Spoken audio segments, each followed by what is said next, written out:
how to autoplay video in Google Slides. Hello guys, welcome to today's tutorial. In this tutorial, I'll show you how how you can autoplay videos in Google Slides. Alright, to do that is very simple.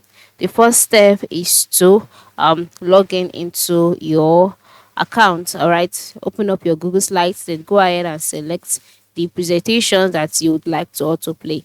So after selecting the presentation, move to the top part of the screen where you can see some icons, some tabs that you can use to customize your presentation. Then move to the top right corner where you can see the slideshow button and just click on it. So after clicking on the slideshow button, you'll be taken to your slide page. Once you're on this page, you can see making presentations that stick.